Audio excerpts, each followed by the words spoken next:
आज जो है हम लोग शुरुआत करेंगे मेन फिजिक्स। अब यहाँ से स्टार्ट होगा, that is Newton's laws of motion. अभी हम लोग देखे कितना गति समझे, क्या समझे, गति समझे। अब गति को पालन करने वाले कुछ नियम से, ठीक है, जिसको हम लोग कहते हैं Newton's law of motion. Newton के गति के नियम, ये हम लोगों को पढ़ना है। चलिए, सबसे शुरू करने से पहले जो है न्यूटन्स लॉ को हम लोग एक चीज जानते हैं, दैट इज कुछ कंडीशंस होते हैं जिसमें न्यूटन्स लॉ ऑफ मोशन क्या होता है, फॉलो होता है। क्या होता है? Newton's law of motion follow होता है। उसके कुछ क्या है, नियम है, मतलब कि कुछ एक्सेप्शन। इस क्राइटेरिया में ही न्यूटन्स लॉ को हम लोग क्या कर सकते हैं, अप्लाई कर सकते हैं। होता है ना कि हमारा एक क्या होता है, लिमिटेशन होता है कि हम उस लिमिटेशन से बाहर कार्य नहीं कर पाते। अब आपको कहा जाएगा जो पहाड़ तोड़ के इधर से उधर कर दीजिए, कर पाइएगा? तो देयर इज समथिंग लिमिटेशन। तो लिमिटेशन क्या है? पहला लिमिटेशन जो न्यूटन्स लॉ ऑफ मोशन का है कि इसमें हम सभी पिंड को बिंदु बिंब कहते हैं। क्या कहते हैं? Point object. Object should be considered as, object should be considered as point object. ठीक है, किसी भी वस्तु को न्यूटन्स लॉ ऑफ मोशन जब लिखते हैं तो एक हिंदी में लिख लीजिए, प्रत्येक वस्तु को बिंदु बिंब, प्रत्येक वस्तु को बिंदु बिंब या बिंदु पिंड के रूप में माना जाता है। बिंदु बिंब या बिंदु पिंड के रूप में माना जाता है। क्या होता है पॉइंट ऑब्जेक्ट? कोई बता सकता है क्या? पॉइंट ऑब्जेक्ट का मतलब होता है कि यदि पॉइंट ऑब्जेक्ट का मतलब कि ना तो इसमें क्या होता है, इसकी कोई विड्थ नहीं होती, इसकी क्या होती है, लंबाई चौड़ाई नहीं होती। यह क्या होता है, एक पॉइंट होता है, और इस पॉइंट में पूरा मास क्या होता है, पूरा जो उस वस्तु का द्रव्यमान होता है उस पॉइंट पर कंसंट्रेटेड होता है। समझ में आ गई बात है? जैसे कि मान लेते हैं ये टैब, ठीक है, तो इस टैब को हम इतना चौड़ा नहीं मानेंगे ऑब्जेक्ट, इसको हम क्या चीज में कन्वर्ट कर देंगे, एक बिंदु में, पॉइंट में कन्वर्ट कर देंगे। मान लेंगे कि यह कैसा है, एक पॉइंट की तरह है, और पूरा इसका जो द्रव्यमान मास है उस पॉइंट पे क्या है, लोकेटेड। समझ में आगे चल के आप पढ़िएगा, एक कंसेप्ट होता है सेंटर ऑफ मास, ठीक है, तो कहा जाता है वहीं पे सारा उसका भार क्या होता है। ठीक है, दूसरा जो एब्जम्पशन होता है, लिमिटेशन होता है, ये समझ में आ गई आपको बात? बिंदु बिंब किसे कहते हैं, क्यों ऐसा कहते हैं, आगे हम लोग, हाँ एक छोटा सा और इसमें समझ ही लीजिए। बिंदु बिंब का मतलब क्या होता है, कब किसी ऑब्जेक्ट को हम लोग बिंदु बिंब की तरह ट्रीट करते हैं, when any body is considered as point object. Point object किसी बॉडी को तभी हम कंसीडर करेंगे जब distance travelled by the body is much much greater than the size of the object. Point object हम कब कंसीडर करते हैं किसी भी पिंड को, जब उसके द्वारा तय की गई दूरी जो है उसके आकार से बहुत ज्यादा क्या हो, बड़ी हो। जैसे कि कार का साइज और यहां से चारबाग की दूरी कम है या ज्यादा है, बहुत ज्यादा है। ठीक है, तो इस केस में हम कार को एक बिंदु ऑब्जेक्ट क्या कर सकते हैं, मान सकते हैं। समझ गए? तो यही ठीक है, और हम लोग देखते हैं न्यूटन केस में जनरली ऐसा ही होता है। सेकेंड, इसमें हम लोग क्या जानते हैं कि न्यूटन का नियम उस समय अप्लाई नहीं हो सकता है जब वस्तु की स्पीड लाइट के स्पीड के लगभग बराबर हो। समझ में आई? प्रकाश की स्पीड कितनी होती है, 3 × 10⁸ मीटर या फिर 3 लाख मीटर पर सेकेंड। तो यदि कोई वस्तु इस स्पीड से जा रही होगी तो वहां पे न्यूटन लॉ अप्लाई नहीं होता है। ठीक है, तो ये लिख लीजिए, न्यूटन के गति का नियम उस समय नहीं लगाया जाएगा जब पिंड की गति प्रकाश के गति के बराबर हो या उसके लगभग हो। The Newton's law is not applicable to those object which are moving with the speed of light or approximately equivalent to it। ऐसा क्यों होता है?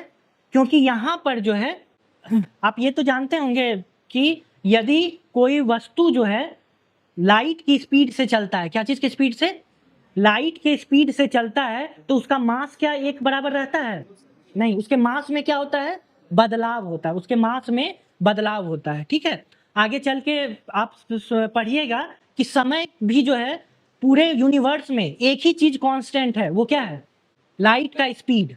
क्या है, स्पीड ऑफ लाइट। नहीं तो और सब चीज क्या होता है, अलग अलग होता है। जैसे कि इंटरस्टेलर मूवी देखे हैं आप लोग, नाम सुने होंगे। कहा जाता है कि दूसरे ग्रह पर बिताया गया 1 घंटा पृथ्वी पर बिताए गए 10 सालों के बराबर होता है। ऐसा सुने हैं ना आप? नाम नहीं सुने हैं तो ये जान लीजिए कि अगर मान लीजिए आप बृहस्पति पे गए, किस पे, जुपिटर पे, और जुपिटर पे 1 घंटा बिता दिए तो पृथ्वी के कई वर्षों के क्या होता है, बराबर हो जाता है। समझ गए?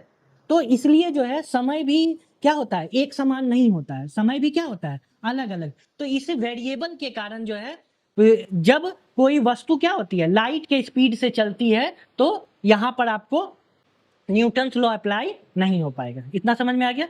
तीसरा केस, जो फंडामेंटल पार्टिकल्स होते हैं जैसे कि electron, proton, neutron, positron, neutrino, कई सारे होते हैं फंडामेंटल पार्टिकल, इन सब केस में भी न्यूटन्स लॉ को अप्लाई नहीं कर सकते। क्यों नहीं कर सकते हैं इन सब केस में न्यूटन्स लॉ को अप्लाई? क्योंकि इन सब केस में जो पार्टिकल्स होती है वह डुअल नेचर शो करती है। कैसी नेचर शो करती है? डुअल। ठीक है, डुअल का मतलब समझते हैं? ठीक है, वो क्या होता है, या तो वो पार्टिकल की तरफ भी बिहेव करती है और तरंग की तरफ भी।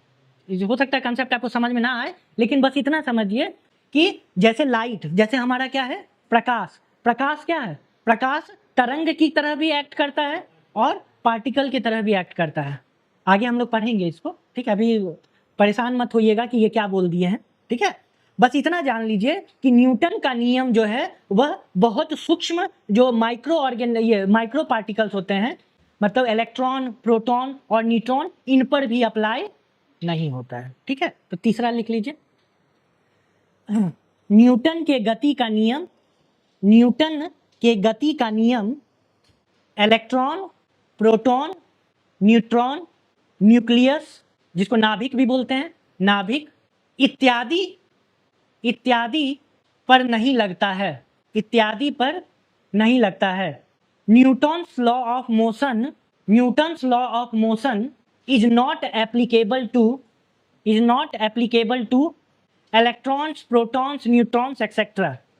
मतलब दूरी कितनी हो जाएगी, दूरी जब बहुत कम, मतलब 10⁻⁻15 मीटर हो जाता है, इसके लमसम अप्रोक्सीमेटली, तब न्यूटन का सिद्धांत क्या होता है, अप्लाई नहीं हो पाता है।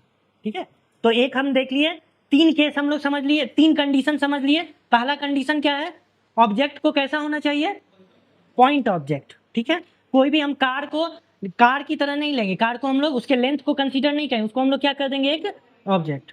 ठीक है, और दूसरा हम लोग फिर क्या ले लिए, दूसरा हम लोग ले लिए कि ये कब अप्लाई नहीं होगा, जब कोई बॉडी किस स्पीड से चलती है, लाइट के स्पीड से, तब वहां पे क्या हो जाता है, रिलेटिविटी क्या होता है। चलिए आगे हम लोग ये भी पढ़ेंगे। और तीसरा कंसेप्ट, जब क्या हो जाए, उसका पार्टिकल का साइज बहुत क्या हो जाए, छोटा हो जाए, पार्टिकल का साइज बहुत छोटा हो, ये कंडीशन है, इसको याद रखिएगा। ठीक है, यहां पे न्यूटन का सिद्धांत अप्लाई नहीं होता है। अब पहला हम लोग जो है न्यूटन्स लॉ पढ़ने से पहले एक चीज पढ़ते हैं जिसको कहते हैं जड़त्व। क्या पढ़ते हैं, जड़त्व, इनर्शिया।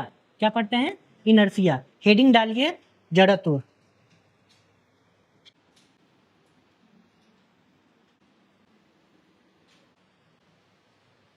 क्या होता है इनर्शिया? यह वस्तु का वह गुण है, क्या है, यह वस्तु का वह गुण है जिसके द्वारा वह अपने अवस्था में आए बदलाव का प्रतिरोध करता है। ठीक है, अपोज करता है। जैसे कि हम क्या सोए रहना चाहते हैं और इनर्शिया हमको क्या करता है, उठने ही नहीं देता है। कहा भैया जब तक कि मार पीट के उठाया ना जाए, तो ये क्या है, जड़त्व है। ये जड़त्व नहीं है, हम लोग उसके, और ये जैसे कि यहाँ पे रखा हुआ है तो ये यहीं पे रखा रहेगा, कब तक, जब तक कि हम इस पे कोई बल ना लगाएं और इसको ना हटाए, ये यहीं तक। ठीक है, और ये अगर गिर रहा है तो तब तक गिरता रहेगा जब तक हम इस पे बल लगा के क्या करें, इसको रोकें ना। तो यही होता है जड़त्व। तो लिख लीजिए, inertia is the property of the body, inertia is the property of the body by virtue of which it opposes the changes produced in the state of body, that is it remains in the state of motion,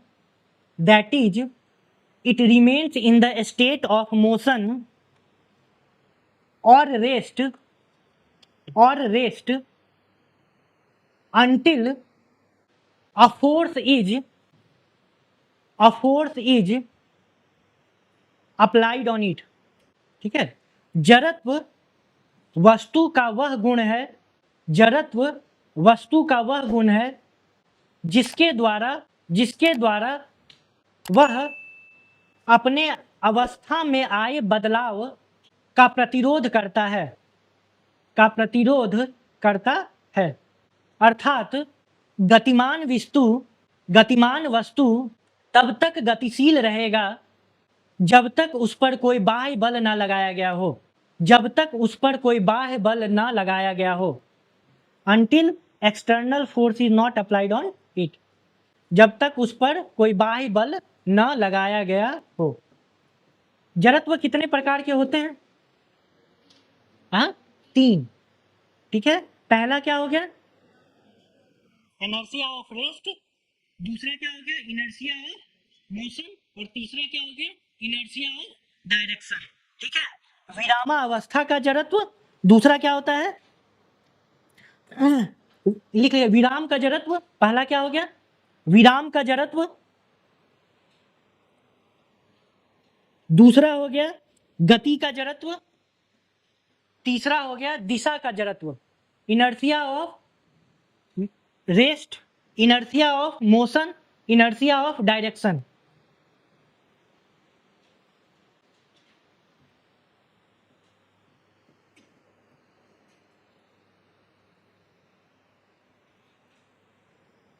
inertia of rest क्या होगा? यदि कोई वस्तु rest में है तो वो क्या चीज में रहना चाहेगी? विरामावस्था में ही रहना चाहेगी जब तक कि उस पर कोई बाह्य बल ना लगाओ। यदि कोई वस्तु क्या कर रही हो? एक समान गति कर रही हो। कैसी गति कर रही हो? एक समान गति कर रही हो, यूनिफॉर्म मोशन कर रही हो, तो वह तब तक एक समान गति करती रहेगी जब तक कि उस पर कोई बाह्य बल ना लगाया गया। और दिशा का जड़त्व क्या होता है कि यदि कोई वस्तु एक किसी दिशा में जा रही है, वह तब तक अपनी दिशा नहीं बदलेगी जब तक उस पर कोई बाह्य बल ना लगा हो। तो यही 3 टाइप का जड़त्व। इतना समझ में आया? ठीक है, चलिए थोड़ा सा एग्जाम्पल हम लोग देख लेते हैं। क्या एग्जाम्पल होता है? फॉर एन एग्जाम्पल, किसका उदाहरण हम लोग देख रहे हैं? विराम का जड़त्व।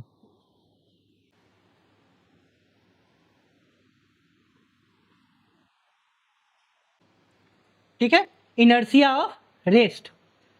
सपोज कि अगर कोई कार या फिर बाइक, हम सडनली क्या करते हैं, नए सीखते रहते हैं बाइक, और अचानक से क्लच छोड़ दिए और एक्सीलरेटर ले लिया, हम तुरंत क्या होता है? आगे की ओर गिरते हैं या पीछे की ओर गिरते हैं? क्यों? तो बाइक आगे निकल जाना चाहिए, हम वहीं। अगर बाइक मोशन में है और आप रेस्ट में है तो बाइक आगे निकल जाएगी, आप वहीं पे गिर जाएंगे।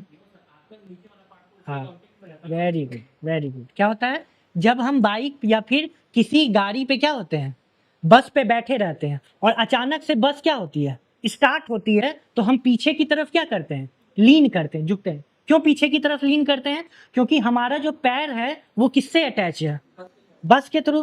तो जैसे ही बस स्टार्ट होती है तो हमारा पैर क्या होता है? Since now our leg is a part of bus, ठीक है, तो बस के साथ आगे की ओर। लेकिन हमारे कमर से ऊपर वाला जो हिस्सा है वह बस का पार्ट नहीं है, और वह क्या होता है?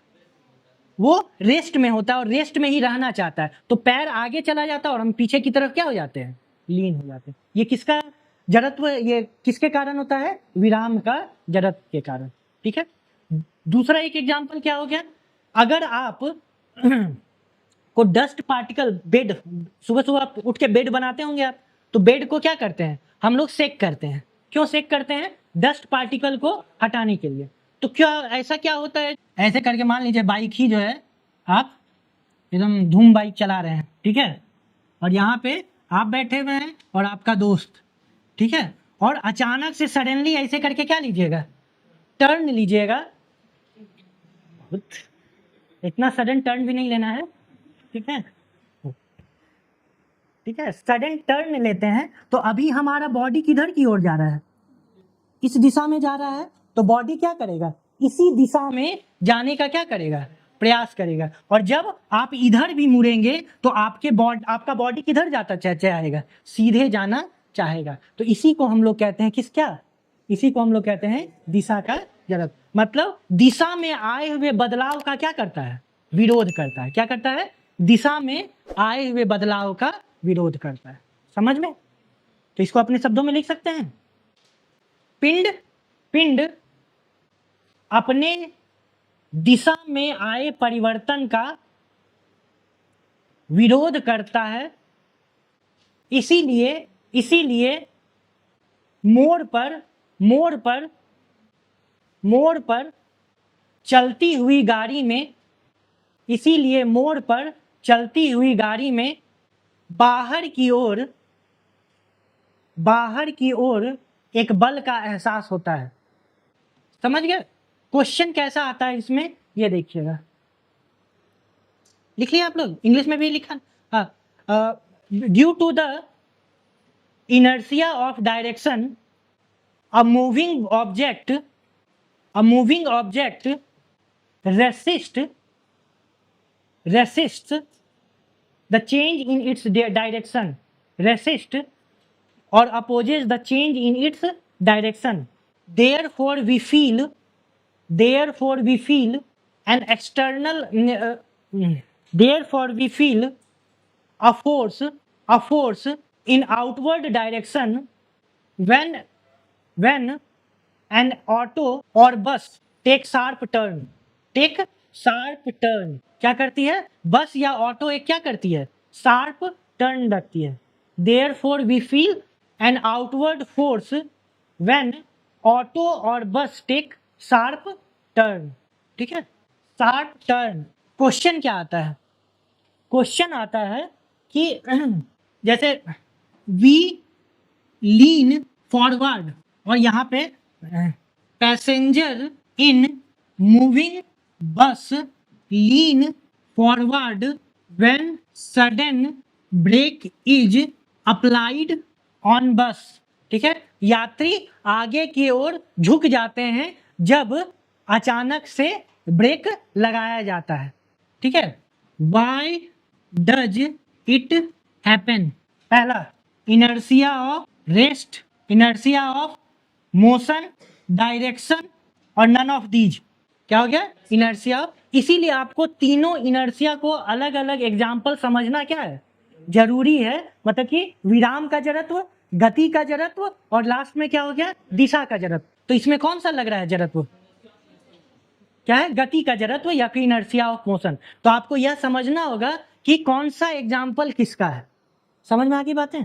ठीक है, तो चल नेक्स्ट हम लोग जो है इसी में एक नोट करके लिखिए। क्या लिखिए, नोट।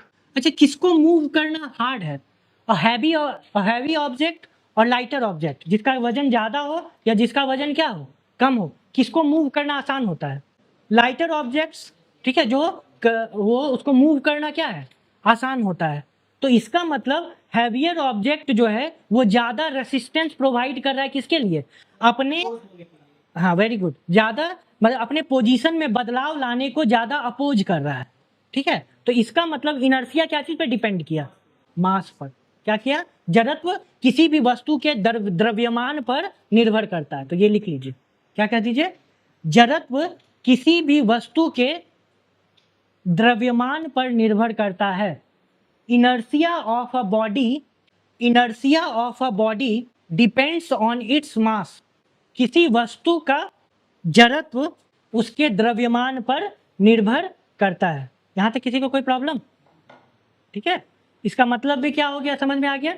तो अगर ये कभी लिखा कि हायर जो मतलब हैवियर बॉडीज को मूव करना क्यों डिफिकल्ट होता है, तो ये answer will be the due to larger inertia, क्या हो जाएगा, जड़त्व का अधिक मान।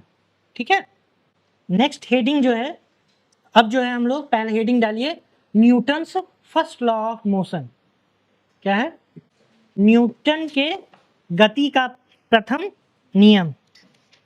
देखिए फोर्स अभी मैं समझाया नहीं हूं, जब सेकंड जो आएगा तो उसमें हम फोर्स समझाएंगे। ठीक है, जब सेकंड लॉ पढ़ेंगे तभी फोर्स का डेफिनेशन बताएंगे और फोर्स के बारे में। पहले पहला नियम क्या है, गति का, न्यूटन के गति का प्रथम नियम, first law, Newton first law of motion. क्या है Newton first law of motion?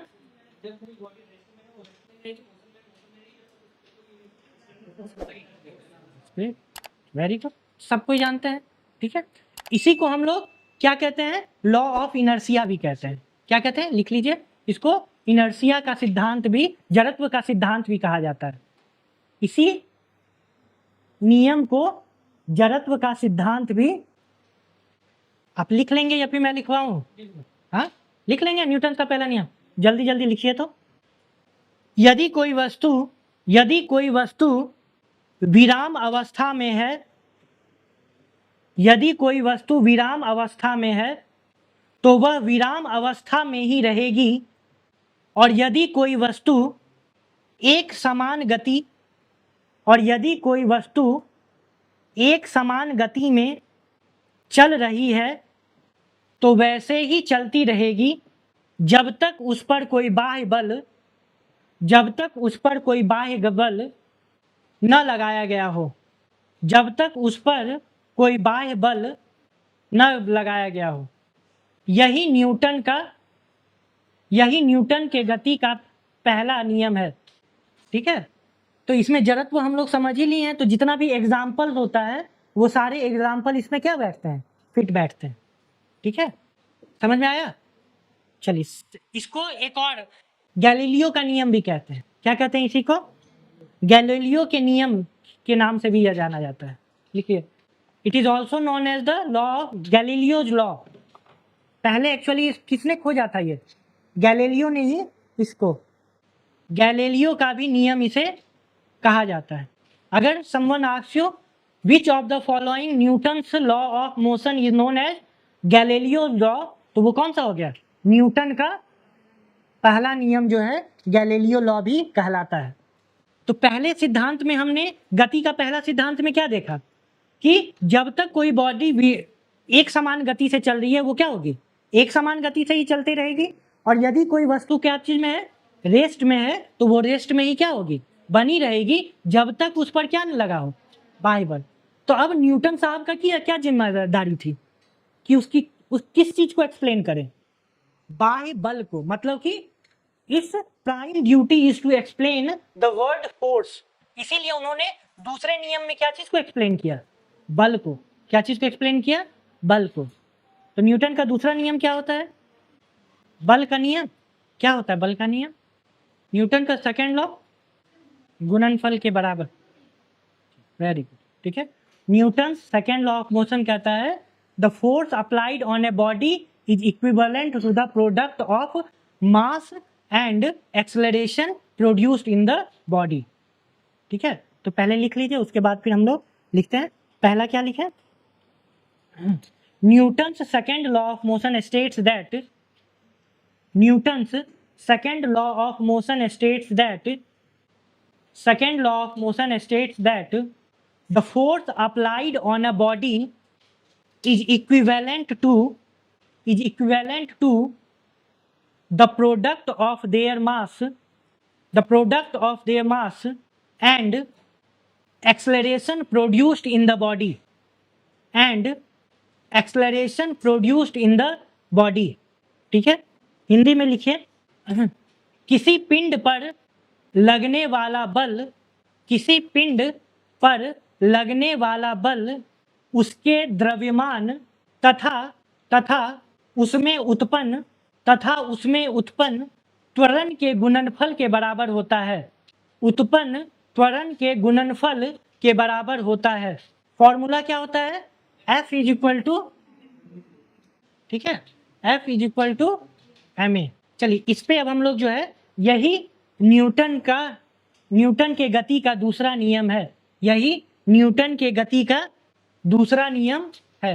ये फॉर्मूला लिख लेंगे, F is equal to m a where, जहां F is equal to force, M is equal to mass और A is equal to acceleration. यहाँ बल हो गया, ये द्रव्यमान हो गया और ये त्वरण। ये क्या हो गया? त्वरण। चलिए एक चीज जो है, अब थोड़ा सा हम लोग फिर से इस पे रिटर्न कर होंगे, ठीक है। बट बिफोर एक्सप्लेनिंग दिस हम लोग एक दो चीज को पढ़ना है। What is? एक संवेग और दूसरा बल। क्या होता है? संवेग को समझना है और क्या चीज को समझना है? बल को, मतलब मोमेंटम समझना है। और दूसरा क्या समझना है? फोर्स। तो हेडिंग जो है पहले लिखिए फोर्स, इसी में हम लोग सब हेडिंग है। ये क्या है? सब हेडिंग। और तब फिर आगे हम लोग, अभी तक यहाँ तक किसी को कोई चीज समझने में दिक्कत? देखिए सेकंड में वो क्या देते हैं? फोर्स का पूरा कंसेप्ट लाते हैं और उसको मोमेंटम से जोड़ेंगे। किससे? फोर्स। देखिए ये जो हमने डिफिनीशन लिखा है सेकंड लॉ का, एक्चुअल डेफिनीशन ये नहीं है। एक्चुअल डेफिनीशन किससे रिलेटेड है? संवेग और फोर्स में रिलेशन है। और उससे हम लोग आगे चलकर यह सूत्र क्या होता है? निकालते हैं। लेकिन सिंस ये सूत्र आसान होता है, इसीलिए चर्चा किस पे होती है? इसी को कहते हैं। लेकिन रियल जो डेफिनेशन है वो थोड़ा सा क्या है? अलग है। वो आगे चल के हम लोग पढ़ेंगे। सबसे पहला क्या आ गया? फोर्स। क्या है? फोर्स। क्या होता है? बल किसको कहते हैं? एक बहुत सिंपल सा डेफिनेशन है, push and pull is known as force. ये पढ़े हैं ना? क्या? Push and pull is known as, तो लिख लीजिए हिंदी में, सॉरी इंग्लिश में क्या लिखा हुआ है? Push and pull is known as force. Push and pull is known as force. कर्षण एवं अपकर्षण, कर्षण एवं अपकर्षण को बल कहते हैं, को बल कहते हैं। कर्षण का मतलब हो गया पुल, और ये क्या हो गया? इसका यूनिट क्या होता है? SI unit Newton. क्या होता है? एसआई यूनिट क्या होता है? SI unit of force is Newton. क्या लिखा हुआ है? एक और हम लोग सीजीएस यूनिट, कौन सा यूनिट? क्या होता है? एक होता है CGS unit system. CGS unit system जानते हैं आप लोग? नाम सुने हैं? क्या होता है सीजीएस यूनिट सिस्टम? देखिए तीन जो होता है, तीन जो हमारी भौतिक राशियां हैं, तीन कौन सी?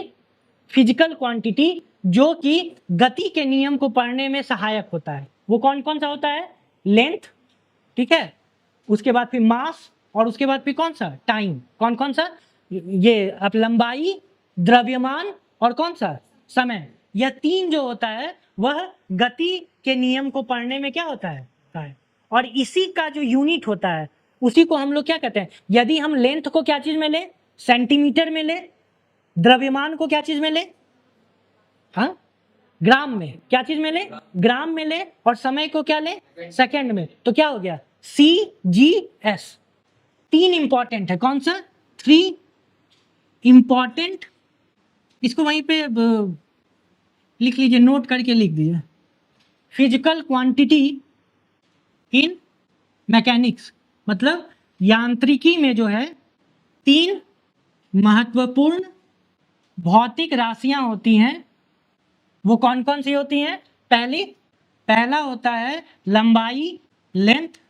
दूसरा कौन सा होता है? द्रव्यमान। तीसरा कौन सा होता है? समय, टाइम और मास, ठीक है। अब इसी का क्या होता है? यूनिट। मतलब ये कई सारे होते हैं, तीन इंपॉर्टेंट है, ठीक है। कितना इंपॉर्टेंट है? तीन। एक को कहते हैं हम लोग सीजीएस सिस्टम, एक को कहते हैं हम लोग एमकेएस सिस्टम, और एक को कहते हैं एफपीएस सिस्टम। क्या कहते हैं? CGS system. दूसरा क्या कहलाता है? MKS system. तीसरा क्या कहलाता है? एफपीएस सिस्टम, ठीक है। तो इसमें लेंथ जो होता है इसको हम लोग कहते हैं सेंटीमीटर। क्या चीज से डिनोट करते हैं? सेंटीमीटर से। मास को क्या चीज से? ग्राम से। और टाइम को, ठीक है। दूसरा कौन सा होता है? एमकेएस। क्या होता है? एमकेएस। इसमें क्या चीज से? लेंथ को मीटर में। क्या चीज में? मीटर में। मास को क्या चीज से डिनोट करते हैं? किलोग्राम से। और टाइम को फिर एस फॉर सेकेंड। क्या हो गया? S for second. और नेक्स्ट क्या हो गया? एफपीएस। क्या हो गया? एफपीएस। बताइए एफ फॉर क्या हो गया? फुट। P for pound. और एस फॉर फीट। तो ये तीन सिस्टम होता है। ये क्या होता है?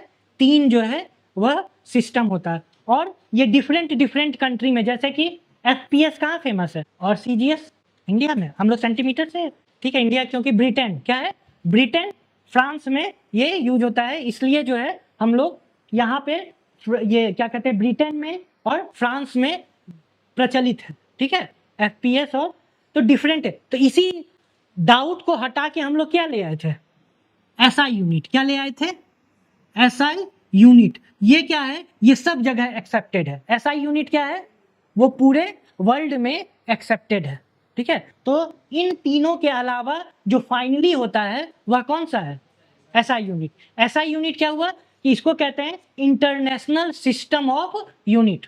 क्या होता है SI यूनिट का फुल फॉर्म क्या होता है, इंटरनेशनल सिस्टम ऑफ यूनिट। तो इसको SI क्यों लिखे, क्योंकि यह पेरिस में मीटिंग हुई थी। कहाँ पे हुआ था, पेरिस में मीटिंग हुई थी। और ये जो SI है ये फ्रेंच में है, ये किस में है, फ्रेंच में SI होता है। बस आप अभी जानिए ये क्या है, इंटरनेशनल सिस्टम ऑफ यूनिट, ठीक है। तो सभी देशों का मीटिंग कहाँ पे हुआ, पेरिस में हुआ। और वहां पर जो है निर्धारित किया गया कि सभी लोग जो है जब इंटरनेशनल लेवल पे किसी चीज का डील करेंगे तो वहां पर यूनिट क्या लेंगे, SI यूनिट लेंगे, ठीक है। क्या चीज लेंगे, SI यूनिट। इसीलिए आप देखते होंगे जब हम बोलते हैं तो क्या कहा जाता है, फोर्स का SI यूनिट। क्या बोलते हैं हम लोग, फोर्स का SI यूनिट।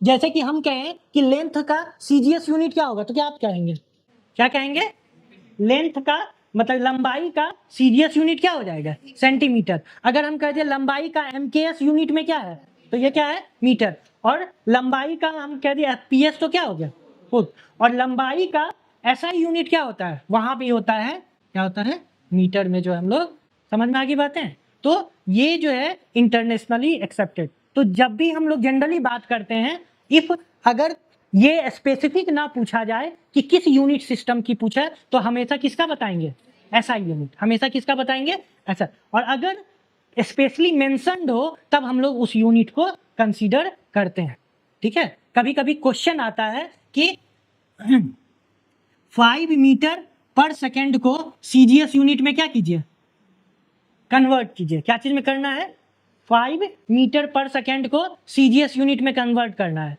तो हम लोग क्या करेंगे, मीटर को क्या चीज में बदल देंगे, सेंटीमीटर में। तो 5 मीटर को सेंटीमीटर में बदलने के लिए क्या करना पड़ेगा हमको, 100 से मल्टीप्लाई। तो ये कितना हो जाएगा, 500 सेंटीमीटर पर सेकेंड। समझ में आया, हाँ। चलिए तो एक सॉल्व कीजिए तो 9 किलोमीटर पर आवर को मीटर पर सेकेंड में, 9 किलोमीटर पर आवर को मीटर पर सेकेंड में। इसका एक बहुत छोटा सा फॉर्मूला होता है। 9 किलोमीटर पर आवर को क्या चीज में बदलना है, metre, sorry 9 kilometre per hour है ये, तो क्या चीज में बदलना है, मीटर। तो कैसे बदलेंगे, पहले किलोमीटर को क्या चीज में बदल देंगे, मीटर में। इसके लिए क्या चीज करते हैं, 9 को, और आवर को तो कितना से 36, 100 से मल्टीप्लाई। तो यहाँ पे 0 0 क्या हो गया, कट गया। यहाँ पे कितना आ गया, 5/18, और 9 से इसको काट दिया तो कितना हो गया, 2, और ये कितना हो गया 2.5, कितना आ गया 2.5 मीटर पर सेकेंड। तो याद रखिएगा कभी भी अगर किलोमीटर पर आवर को, किसको, किलोमीटर पर आवर को मीटर पर सेकेंड में बदलना हो तो उसको हम लोग क्या चीज से गुणा कर देते हैं, 5/18 से उसको क्या करते हैं, गुना कर देते हैं, और हमारा आंसर आ जाता है। ये बात समझ में आई, हाँ ठीक है। तो अब हम लोग क्या पढ़ रहे थे, चलिए इसको घर पे कर लीजिएगा, ठीक है। अब हम लोग क्या पढ़ रहे थे, फोर्स पढ़ रहे थे। तो फोर्स का मैंने SI यूनिट क्या बताया, और इसका एक कौन सा यूनिट होता है, CGS। क्या होता है, हाँ, डाइन। क्या होता है, डाइन। क्या होता है, डाइन। और CGS और डाइन में रिलेशन बता सकते हैं, 10⁻7, 10⁵ कितने के, कौन सा किसके बराबर है, 10⁵ मतलब कौन सा बड़ा, कौन सा है, न्यूटन या ये dyne. 1 newton is equal to 10⁵ dyne, या 1 dyne is equal to 10⁵ newton. 1 dyne is equal to क्या कहा जाता है, आर यू श्योर, मतलब आर यू श्योर, क्या थोड़ा सा प्रोनाउंसिएशन नहीं आता है, हाँ क्या, 1 newton is equal to 10⁵ dyne, 1 newton is equal to, ये कन्वर्जन कई बार क्या है क्वेश्चन में पूछा हुआ है, 1 न्यूटन इज इक्वल टू 10⁵ ठीक है। अब एक थोड़ा सा और देखिएगा, एक तो न्यूटन यूनिट हो गया, ये कहाँ कैसे आया CGS unit. 1 newton is equal to, अगर कभी एग्जामिनेशन में आ जाए तो ध्यान दीजिएगा, फोर्स का फॉर्मूला क्या था, मास इंटू मास क्या होता है केजी, एक्सेलरेशन क्या होता है मीटर पर सेकेंड स्क्वायर। हमको क्या लेना है, तो 1 न्यूटन इज इक्वल टू क्या हो गया केजी मीटर पर सेकेंड स्क्वायर, क्या हो गया केजी मीटर पर सेकेंड स्क्वायर। अब इसको हमको क्या चीज में बदलना है, सीजीएस में, क्या चीज में बदलना है सीजीएस में। तो सीजीएस में केजी को क्या चीज में रिप्रेजेंट करते हैं, ग्राम में, तो इसके लिए कितना आ जाएगा 1000 आ गया। तब यहां पे आ गया आपका क्या ग्राम, मीटर क्या चीज, मीटर को क्या चीज में बदलना है सेंटीमीटर, कितना होता है तो 100 सेंटीमीटर, और दोनों में सेकंड क्या होता है सेकंड ही रहता है। सीजीएस यूनिट में भी समय को क्या चीज में नापते हैं सेकंड में ही नापते हैं, तो यहाँ पे क्या हो जाएगा सेकंड ही हो जाएगा। तो ये कितना हो गया 1 2 3 4 और 5, तो क्या हो गया 10⁵, यहाँ पे आ जाएगा ग्राम, यहाँ हो गया सेंटीमीटर बटा क्या हो गया सेकेंड स्क्वायर, और इसको हम लोग क्या लिख सकते हैं डाइन लिख सकते हैं, ठीक है। तो 1 न्यूटन इज इक्वल टू 10⁵। अगर ना कभी याद रहे तो ऐसे करके आप लोग क्या कीजिएगा कैलकुलेट करिए, ठीक है, कि 1 न्यूटन इज इक्वल टू कितना होता है 10⁵ डाइन। सबको समझ में आ रही बातें, कोई उमरा जी समझ में आ रहा है। नेक्स्ट अब लोग जो है, अब हम लोग लिख लिए, नेक्स्ट जो है that is types of force in nature. Nature में इससे रिलेटेड क्वेश्चन यूपीएससी में पूछा गया है, ठीक है।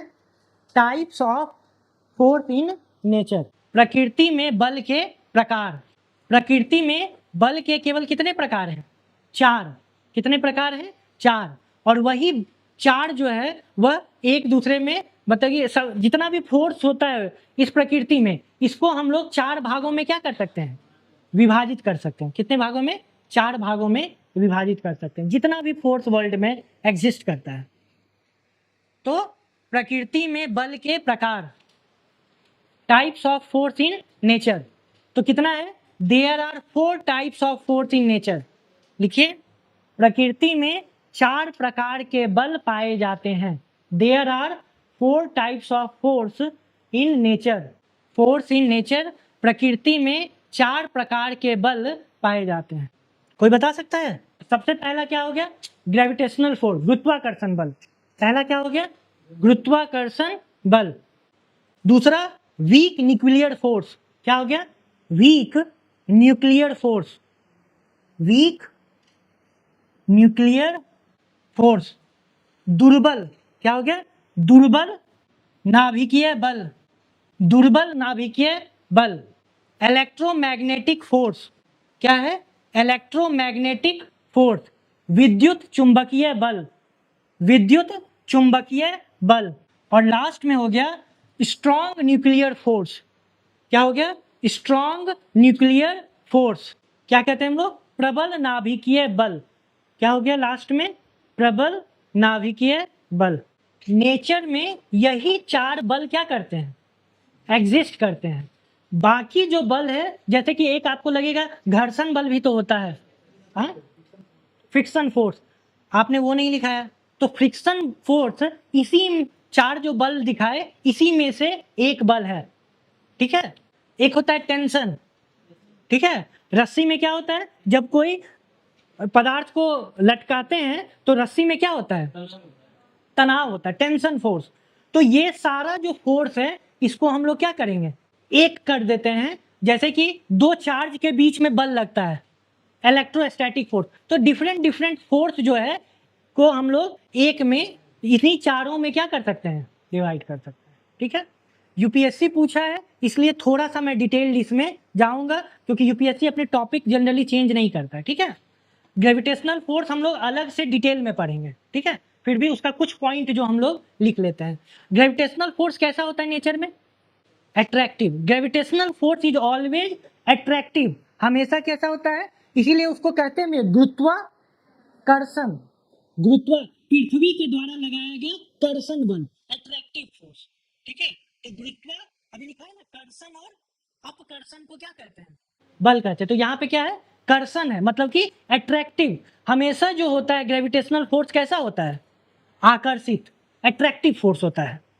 दूसरा इसका इंपॉर्टेंस क्या होता है कि यह माइक्रोस्कोपिक एलिमेंट्स, मतलब इलेक्ट्रॉन, प्रोटॉन, न्यूट्रॉन में भी लगता है, और हेवनली बॉडीज, मतलब कि जो सेलेस्टियल खगोलीय पिंड है उसमें भी क्या होता है, गुरुत्वाकर्षण बल लगता है।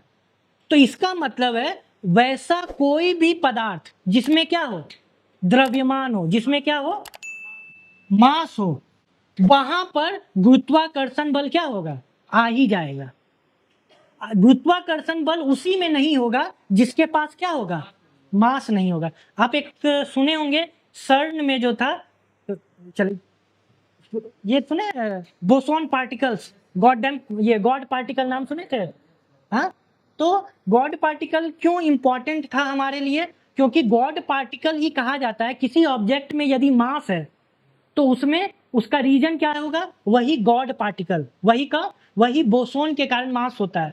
और यदि गॉड पार्टिकल को हम लोग समझ लिए तो क्या चीज को समझने में आसानी होगी, ग्रेविटेशनल फोर्स को। और यदि हम अच्छे से ग्रेविटेशनल फोर्स समझ लिए तो हम लोग इस पिंड ब्रह्मांड की उत्पत्ति में क्या है, समझ लेंगे। हाल फिलहाल का रिसर्च है, अभी 2-4 दिन पहले पेपर पब्लिश हुआ है, कहा गया है कि हमारे जो पूरा यूनिवर्स है यह एक बड़े ब्लैक होल में मौजूद है। पता नहीं ये कहाँ से रिसर्च में आया, ठीक है। मतलब एक इतना बड़ा ब्लैक होल है जिसमें कि हमारा यूनिवर्स क्या है, समाया हुआ है। तो नया रिसर्च क्या है, तो सर ब्लैक होल को भी समझना अभी क्या, अभी और भी रिसर्च होगा। अब ये सामने आया है, दैट इज अगेन हम लोग के समझ से परे है, ठीक है। तो ये अभी भी अंत ब्रह्मांड को समझना क्या है, बहुत मतलब ये वो पेचीदा है, ठीक है। कहा बिग बैंग थ्योरी हुआ, मतलब कि एक छोटा सा का पॉइंट ऑब्जेक्ट था, वो क्या हुआ, एक्सप्लोड हुआ, और आज भी सब गैलेक्सी क्या हो रही है, एक दूसरे से दूर जा रही है। कब तक दूर जाएगी, ठीक है, तो कुछ नहीं पता है, ठीक है। तो ये सब चीज अभी क्या है, रिसर्च है। तो ये इसीलिए गॉड पार्टिकल, और गॉड पार्टिकल मतलब मास जो होता है, किसी चीज में अगर क्या आ जाए, मास आ जाए तो क्या होगा, वहां पर गुरुत्वाकर्षण बल जरूर से वहां पे प्रेजेंट होगा, ठीक है। तो ग्रेविटेशनल फोर्स पहला क्या होता है, अट्रैक्टिव फोर्स, यह हमेशा कैसा होगा, दूसरा कैसा होगा, ये किसके कारण होता है, मास के कारण। ये किसके कारण होता है, मास के कारण, वस्तु में मौजूद द्रव्यमान के कारण होता है, ठीक है। तीसरा पॉइंट इसका क्या है कि यह चारों फोर्स में से सबसे क्या है, दुर्बल है, वीकेस्ट फोर्स है। ग्रेविटेशनल फोर्स कैसा फोर्स है, वीकेस्ट, मतलब कि चारों फोर्स में सबसे दुर्बल कौन सा है, गुरुत्वाकर्षण बल। सबसे दुर्बल बल कौन सा है, गुरुत्वा। तो लिखते जाइए, पहला पॉइंट क्या लिख लीजिए, यह हमेशा कैसा बल होता है, attractive in nature, it is always attractive. यह हमेशा आकर्षण, यह एक हमेशा आकर्षण बल होता है। यह वस्तु में मौजूद द्रव्यमान के कारण होता है, यह वस्तु में मौजूद द्रव्यमान के कारण होता है। It comes into play due to the mass of the body, it comes into play due to the mass of the body, it comes into play due to the mass of the body. यह सभी प्राकृतिक बलों में सबसे दुर्बल होता है, यह सभी प्राकृतिक बलों में सबसे दुर्बल होता है। It is the weakest among all 4 natural force. It is a type of conservative force. क्या होता है, it is a type of conservative force. यह एक प्रकार का संरक्षी बल है। क्या होता है, ये आगे मैं जब वर्क पढ़ाऊंगा तब बताऊंगा क्या होता है, क्या, संरक्षी बल। इसको हम लोग क्या कहते हैं, कंजर्वेटिव फोर्स।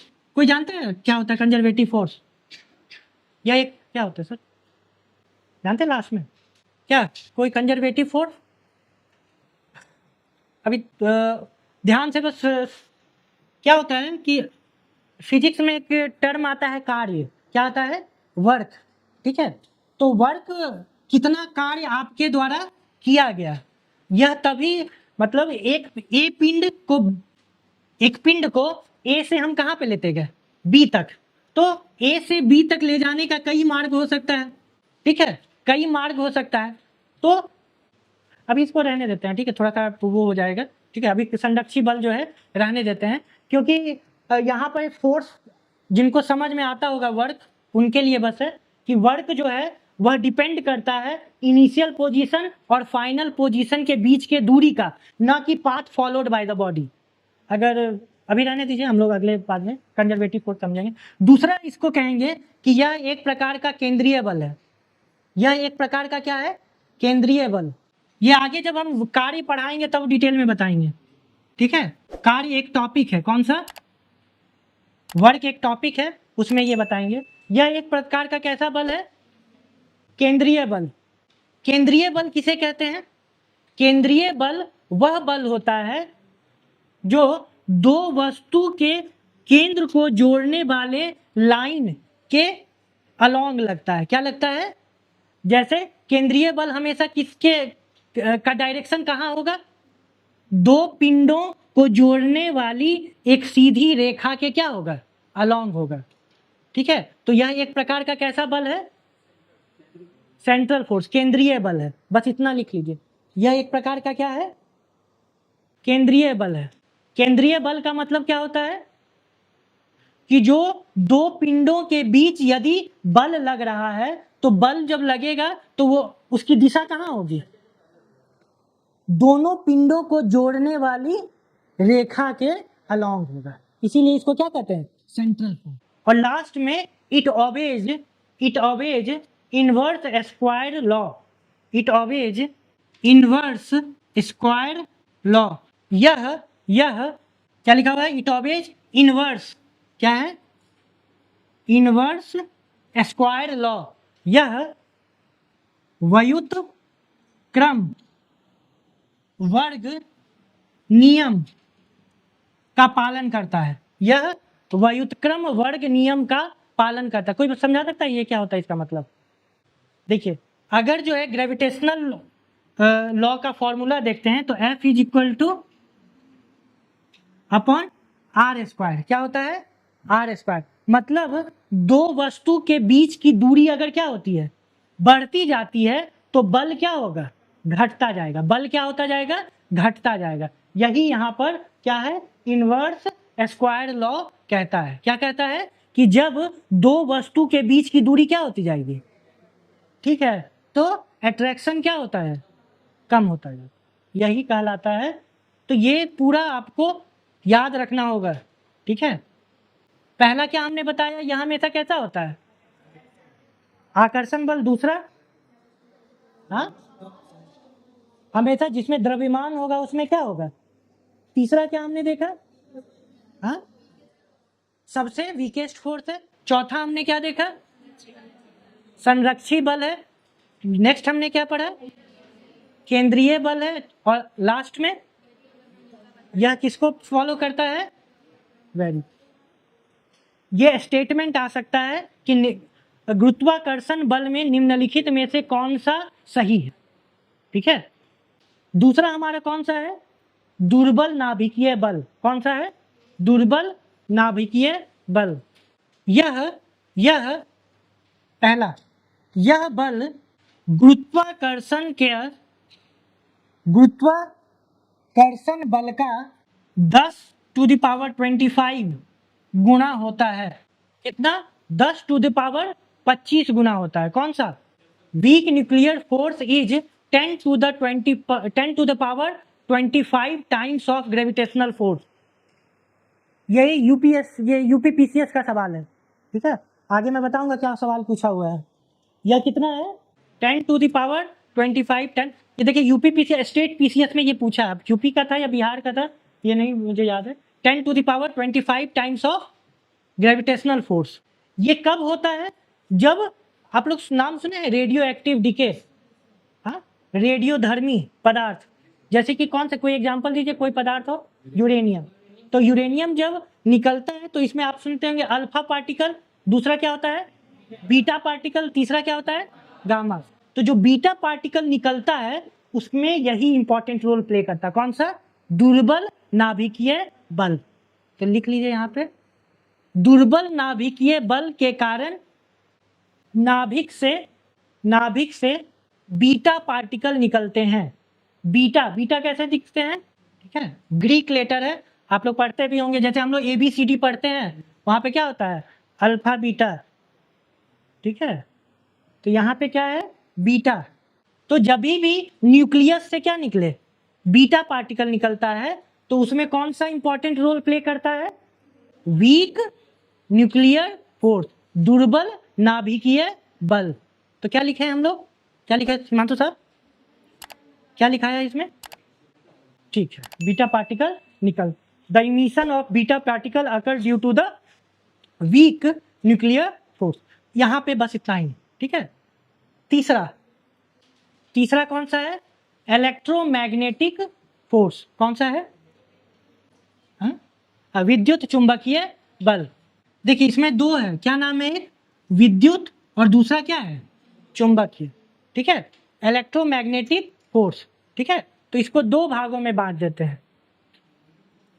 एक हो गया इलेक्ट्रोस्टैटिक फोर्स और दूसरा क्या हो गया? Magnetic force. कौन सा हो गया? मैग्नेटिक। तो इसको हम लोग एक कह दिए चुंबकत्व बल। क्या कह दिए? चुंबकत्व बल। इसको क्या कह दिए? चुंबकत्व बल। और इलेक्ट्रोस्टैटिक को कहते हैं स्थिर वैद्युत बल। स्थिर वैद्युत बल। स्थिर वैद्युत बल। ठीक है, दो प्रकार का। अब इलेक्ट्रोस्टैटिक फोर्स क्या होता है? जब दो आवेश समझते हैं? Charge particle. क्या होता है? चार्ज। जब दो चार्ज कितने टाइप का होता है? दो टाइप का, पॉजिटिव और नेगेटिव। इसको हिंदी में कहते हैं धनात्मक और ऋणात्मक। तो जो दो पॉजिटिव चार्ज के बीच में कैसा होता है? रिपल्सन। क्या होता है? Like charges repel each other, unlike charges attract each other. ठीक है, ये एक समान आवेश वाले क्या करते हैं? एक दूसरे को रिपेल करते हैं, अपकर्षण होता है, और विषम आवेश वाले एक दूसरे को क्या करते हैं? आकर्षित। तो पहला ये लिख लीजिए कि इलेक्ट्रोस्टैटिक फोर्स, ये ऐसे बनाए हैं कॉलम। तो यहां पे क्या हो गया? दो स्थिर आवेशों के बीच लगने वाला बल, force acting between two charge at rest. Force acting between charges at rest. Force acting between charges at rest. विरामावस्था जरूर लिखिएगा, क्योंकि इसीलिए इसका नाम ही है स्थिर वैद्युत बल, इसीलिए स्थिर लिखा हुआ है। ठीक है, यहाँ पे जैसा कि ग्रेविटेशनल फोर्स कैसा था? अट्रैक्टिव था। ये कैसा हो सकता है? कर्षण भी हो सकता है और अपकर्षण भी, मतलब कि अट्रैक्शन भी हो सकता है और रिपल्सन। तो यहाँ पे फर्दर लिखेंगे हम लोग आगे कि ये कैसा हो सकता है? कर्षण भी और अपकर्षण भी। ठीक है, तो ये क्या हो गया? ये कब होगा? समान घनत्व, समान आवेश वाले, मतलब कि लाइक चार्जेज वाले क्या होंगे? रिपेल करेंगे। क्या करेंगे? रिपेल। और कर्षण, अट्रैक्शन किसमें होगा? असमान आवेश वाले। क्या होगा? असमान आवेश के बीच में क्या होता है?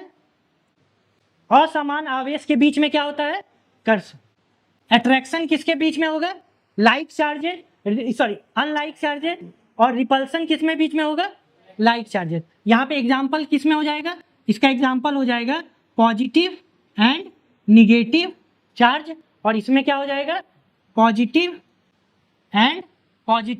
और नेगेटिव एंड नेगेटिव।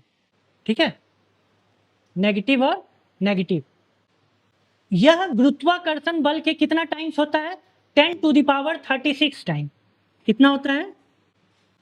10⁻36 टाइम्स होता है। किसके? गुरुत्वाकर्षण बल के। It is 10⁻36 times stronger than the gravitational force. यह गुरुत्वाकर्षण से 10 से ये घात 36 गुना अधिक प्रबल होता है। यह गुरुत्वाकर्षण बल से 10 घात 36 गुना अधिक प्रबल होता है। It is 10 to the power 36 times stronger than the gravitational force.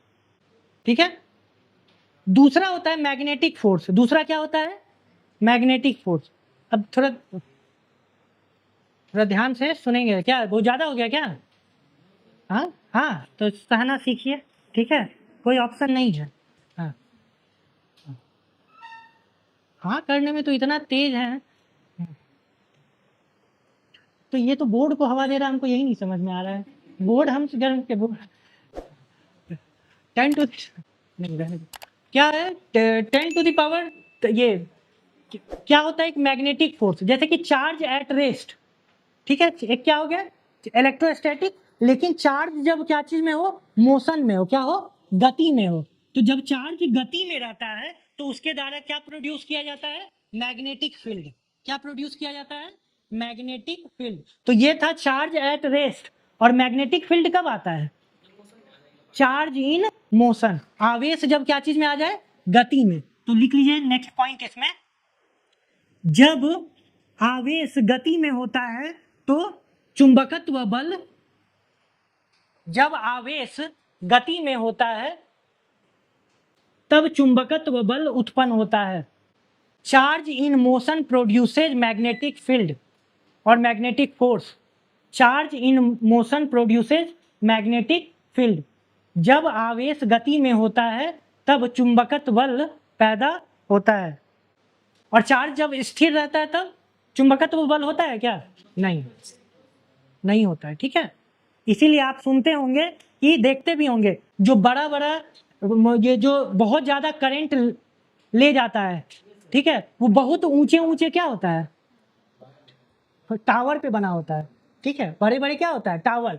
अगर नीचे बना होता है तो आप घूमते रहते, वो कहाँ कहाँ जा रहे हो, थोड़ा पास भी आओ। ठीक है, और आपको क्या कर लेता है? Magnetic field. ठीक है, इसीलिए देखते होंगे वो सब क्या होता है? बहुत दूर। ठीक है, तो ये याद रखिएगा। ठीक है, कब? तो जब व्हेन चार्ज इन मोशन, इसको नाम इलेक्ट्रोमैग्नेटिक क्यों दिया गया? नाउ द क्वेश्चन एराइजेस कि इसको चुंबकत्व, विद्युत चुंबकत्व बल क्यों कहते हैं?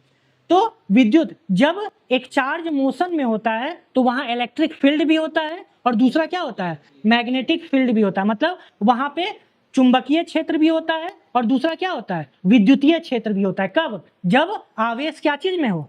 गति में हो। और इसीलिए उसका नाम मिला के क्या कर दिया गया? इलेक्ट्रोमैग्नेटिक फोर्स, विद्युत चुंबकीय बल। तो लिख लीजिए इसको, गतिशील आवेश, गतिशील आवेश चुंबकीय तथा वैद्युत, चुंबकीय तथा वैद्युत बल दोनों उत्पन्न करते हैं। The charge in motion produces electric and magnetic field both. Charge in motion produces electric and magnetic field both. Last हो गया प्रबल चुंबकीय बल। क्या हो गया? सॉरी, प्रबल नाभिकीय बल। Very extremely sorry.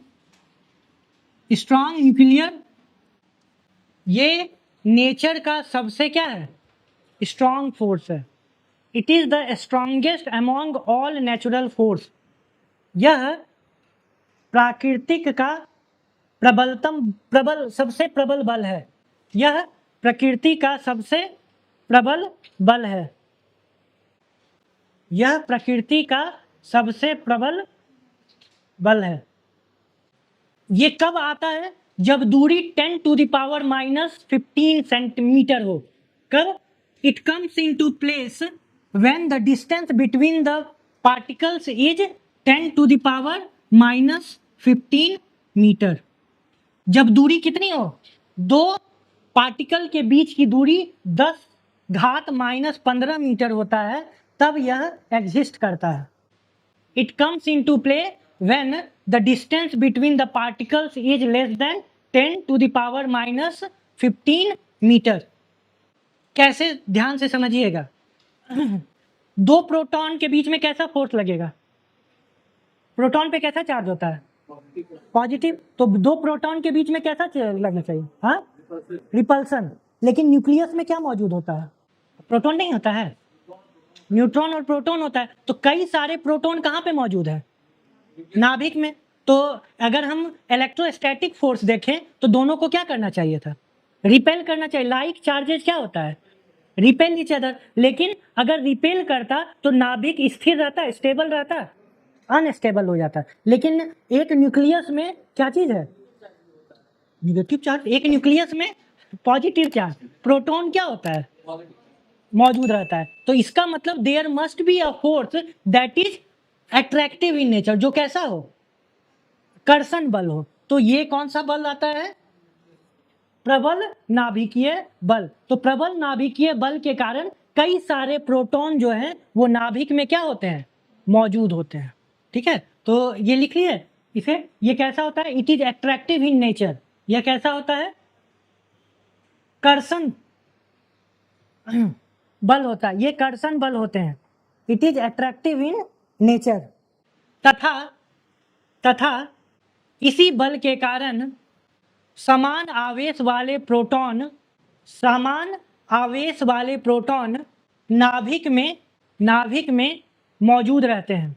It is attractive in nature and because of this positive charge proton remain stable in nucleus. यह कब एग्जिस्ट करता है? जब डिस्टेंस कितना हो? ये लिख चुके हैं।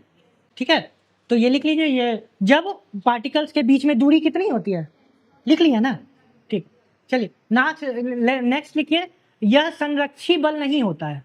It is not conservative force, ना ही ये सेंट्रल फोर्स होता है। ठीक है, लिख लिए। ये व्युत्क्रम वर्ग सिद्धांत को भी फॉलो नहीं करता। इट डज नॉट अबे inverse square law. It does not अबे इनवर्स स्क्वायर लॉ। यह व्युत्क्रम वर्ग नियम का भी पालन नहीं करता है। समझ गए? और लास्ट क्या हो जाता है? यह गुरुत्वाकर्षण बल से 10 घात 38 गुना अधिक प्रबल होता है। It is 10 to the power 38 times stronger than the gravitational force. Madam आपको एक सलाह दूं, पॉइंट में लिखा कि पैराग्राफ में थोड़ा सा क्या हो जाता है। ठीक है, लिख लिया। क्वेश्चन जो पूछा गया है यूपीएससी का क्वेश्चन है, विच of the following is the weakest force? कौन सा इसमें से सबसे वीकेस्ट फोर्स है? Gravitational force. ठीक है, और यूपीपीसीएस डाटा को कभी नहीं भूलता है। उसके लिए सारे क्वेश्चन एक तरफ, डाटा उसका प्यारा।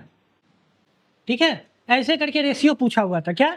Gravitational force, week nuclear force, ये इलेक्ट्रोमैग्नेटिक फोर्स और स्ट्रॉन्ग न्यूक्लियर फोर्स। कौन सा रिलेशन इसमें सही है? तो ये रिलेशन क्या है?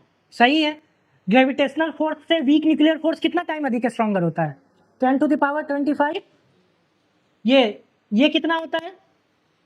10 to the power 36। और ये कितना होता है? 10 to the power 38। यही क्वेश्चन पूछे हुए। ठीक है, देखिए ये स्टेट पीसीएस का किसका है ये मैं उतना, क्योंकि जो बिहार पीसीएस होता है उसमें बहुत डीप पूछा जाता है साइंस।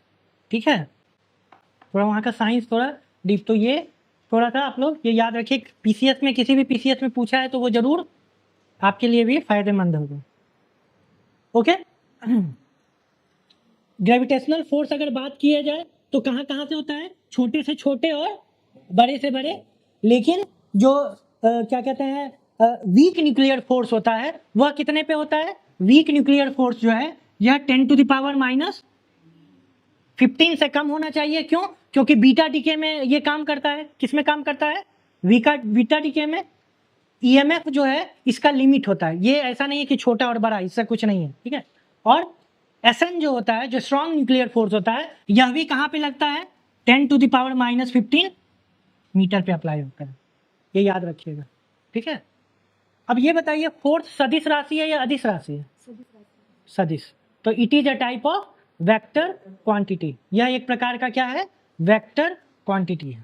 यह एक प्रकार का वेक्टर क्वांटिटी। लास्ट जो टॉपिक है दैट इज छोटा सा टॉपिक है मोमेंटम। क्या है? मोमेंटम, जिसको हम लोग क्या कहते हैं, इसको लिख लीजिए संवेग। संवेग को कैसे डिफाइंड करते हैं? Product of mass and velocity of the body. क्या हिमांशु साहब, बहुत हो गया क्या? जाने दो, मुझे जाना है। ठीक है, 1 बजे। हाँ हाँ,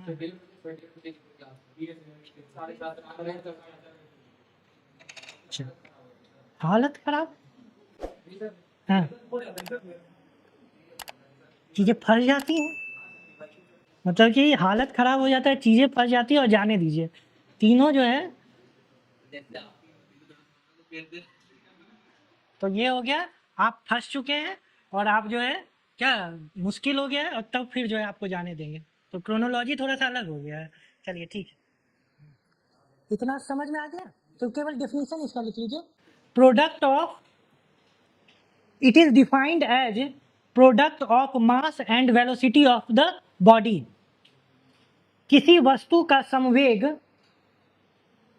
किसी वस्तु का संवेग उसके द्रव्यमान, उसके द्रव्यमान तथा वेग के गुणनफल के बराबर होता है। वेग के गुणनफल के बराबर होता है। Momentum is defined as product of mass and velocity of the body. It is a type of vector quantity. यह क्या है? यह एक प्रकार का सदिश राशि है। It is a type of vector quantity. यह एक सदिश भौतिक राशि है। इसकी दिशा किधर होती है? वेग की दिशा की ओर। ठीक है, its direction is toward the direction of velocity. Its direction is toward the direction of velocity. इसका यूनिट क्या होगा?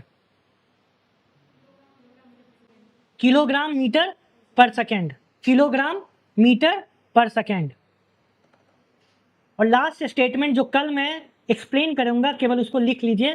Change in momentum, change in momentum of the body gives the amount of force applied on it. Change in momentum of the body provides force applied on the body. पिंड के समवेग में आए परिवर्तन, force applied on body. क्या आपने क्या है? पिंड के संवेग में आए बदलाव के दर से उस पिंड पे लगने वाले, उस पिंड पर लगने वाले बल का पता लगाया जा सकता है। क्या हो गया? Rate of change of momentum. Rate of change of momentum, इसको कैसे रिप्रेजेंट करते हैं? P2 माइनस P1 बटा T। और ये किसके इक्विवेलेंट होता है? फोर्स के। यहाँ पे लिख दिया संवेग में परिवर्तन का दर जो होता है, ये किसके बराबर होता है? बल के बराबर होता है। किसके बराबर? बल के बराबर होता है। कल हम लोग थोड़ा सा संवेग समझेंगे, क्या मतलब होता है, कैसे।